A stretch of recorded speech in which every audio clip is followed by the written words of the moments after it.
बड़े जंगल में एक छोटा सा देवदार का पेड़ था। वह एक छोटा पेड़ होने के कारण खुश नहीं था। छोटा पेड़ अपने आसपास के अन्य पेड़ों को देखता था। दूसरे पेड़ बड़े ऊंचे पेड़ थे। छोटा देवदार का पेड़ बड़ा होना चाहता था, जंगल के दूसरे बड़े पेड़ों की तरह, और इस बात उसे हमेशा परेशान करता था। जंगल बहुत सुंदर था, लेकिन छोटे पेड़ को जंगल की सुंदरता के बारे में सोचने के लिए समय नहीं था। वह केवल इस बारे में सोचता था कि वह कितना दुखी था। उसने केवल सोचा, काश मैं बड़ा और लंबा होता। एक दिन क्रिसमस के समय कुछ लोग पेड़ को काटने के लिए जंगल में आए। यह पहली बार था जब पेड़ इन आदमियों को देख रहा था, और इसलिए वह उन्हें ध्यान से देख रहा था। वह थोड़ा उलझन में था। छोटे देवदार के पेड़ ने एक पक्षी से पूछा, वो आदमी उन पेड़ों को क्यों काट रहे हैं? वे उन्हें कहाँ ले जा रहे हैं? ये पेड़ क्रिसमस ट्री बनने वाले हैं।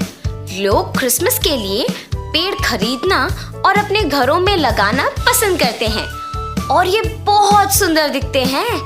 हर साल क्रिसमस के समय जब मैं चारों ओर उड़ता हूँ और घरों की खिड़कियों में देखता हूँ, तो मुझे ऊंचे शानदार क्रिसमस पेड़ दिखाई देते हैं, जिन्हें खूबसूरती से वस्तुओं से सजाया जाता है, जिनकी आप कल्पना भी नहीं कर सकते हैं। वाह, सच में ये सब होता है? और क्रिसमस के बाद उन पेड़ों का क्या होता है, वो मुझे नहीं पता।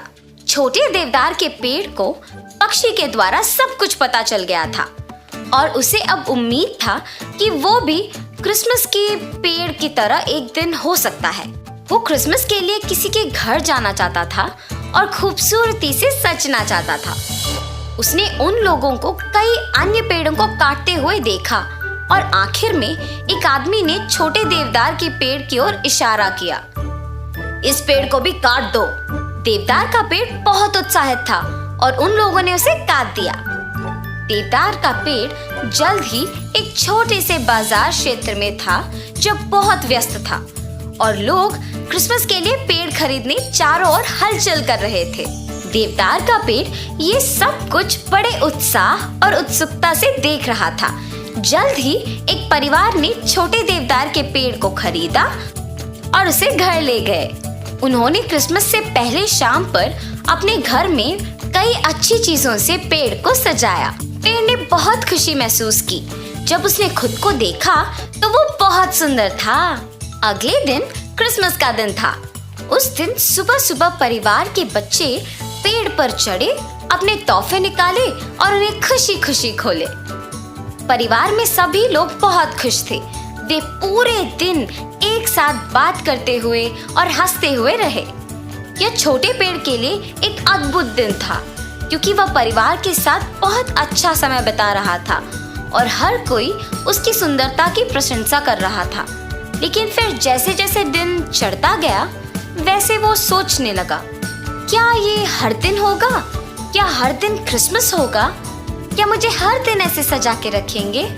उस रात जब वो परिवार सोने गया तो घर बहुत शांत था, लेकिन छोटा पेड़ फिर भी उत्साहित था, ये सोच के कि शायद कल भी आज के जैसा ही होगा, शायद हर दिन एक जैसे बड़े जश्न होगी। लेकिन छोटा देवदार का पेड़ गलत था। अगली सुबह परिवार में पिता पेड़ से सभी सजाए गए चीजों को उतारकर पेड़ को अटरी ले गए। अटरी में बहुत अंधेरा और शांति था। बहुत दिनों के लिए छोटे पेड़ उस अंधेरी अटरी में अकेले बैठा था। वो बहुत दुखी था। जंगल में पेड़ को अपने दिन याद आ गए। उसे दूसरे पेड़ याद आ गए। उसने जंगल में सूरज, हवा और जानवरों को याद किया। वह कामना कर रहा था कि वह अतीत में जा सके और फिर से जंगल में रह सके। अंत में कोई अटरी तक आया और छोटे देवदार के पेड़ को ले गए। पेड़ खुश था, इस उम्मीद में कि शायद वह फिर से कुछ रोमांचक कर सके। वह व्यक्ति उसे बाहर ले गया और छोटा देवदार का पेड़ सूरज और ताजा हवा महसूस होने पर बहुत खुश था। लेकिन वह बहुत कम समय के लिए ही खुश रह सका। व्यक्ति ने पेड़ को कुछ टुकड़ों में काट दिया, उसे घर के अंदर ले गया और इसका उपयोग चूल्हा में आग शुरू करने के लिए किया।